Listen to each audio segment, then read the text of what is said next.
des problèmes que j'ai souvent rencontrés avec les entrepreneurs, c'est qu'ils focusent trop sur les ventes et pas assez ou pas du tout sur les profits. Et c'est tout à fait normal et compréhensible.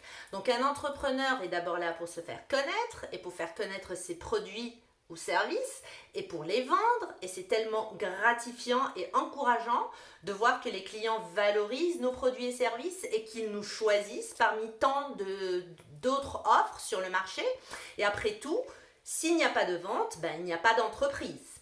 Cela dit, avoir des profits positifs est la seule manière de maintenir son entreprise en vie et éventuellement de la faire croître.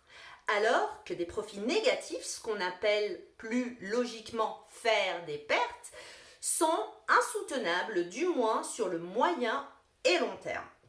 Alors, d'abord, qu'est-ce que ça veut dire avoir des profits négatifs?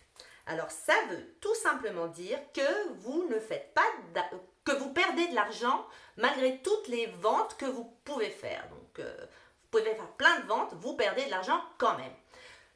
Vous savez qu'on peut avoir une entreprise qui fait 1 million de ventes et qui a une perte de 20 000 $, alors qu'on peut avoir une autre entreprise qui ne fait que 100 000 $ de ventes, mais qui a des profits de 20 000 $. Alors, je ne sais pas pour vous, mais moi, personnellement, je miserais plus sur la deuxième.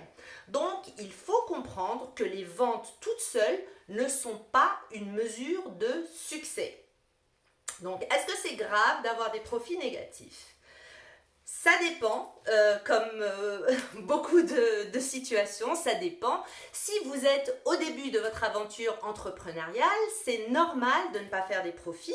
On est en période d'investissement, on dépense beaucoup, on travaille beaucoup et on ne vend pas assez parce qu'on n'a pas encore beaucoup de clients.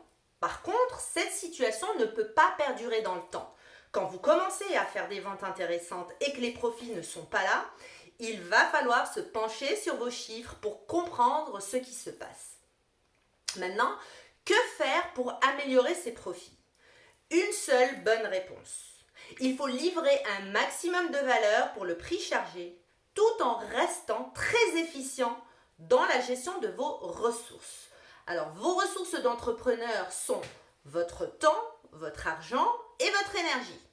Et on sait tous que ces ressources-là sont limitées. Donc, il faut être intelligent quand il s'agit de définir sa valeur et quand il s'agit d'investir ses ressources pour miser sur les activités et les stratégies qui ont le plus de retour sur investissement. Alors, plus concrètement, ça veut dire quoi? Alors, il va s'agir de s'assurer qu'on a une bonne stratégie de prix et de vérifier que notre structure de coûts est capable de soutenir nos profits. Notre structure de coûts compte 3 types de coûts.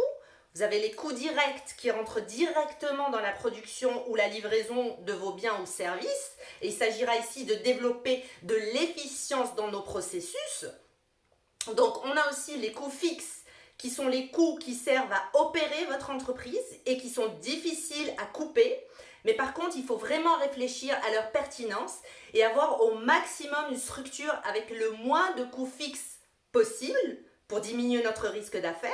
Et troisièmement, les coûts variables que j'aime bien appeler les coûts discrétionnaires parce qu'ils sont à notre discrétion.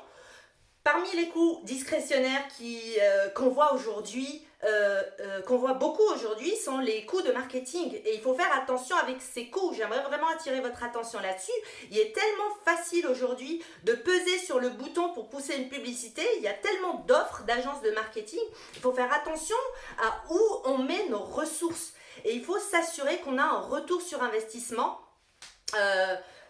Je veux dire, une campagne marketing qui vous rapporte 500 likes mais 0 vente est une perte nette pour votre entreprise. Alors, il faut bien analyser nos dépenses. Alors voilà, n'hésitez pas à me contacter ou à commenter cette vidéo si vous avez des questions ou des commentaires.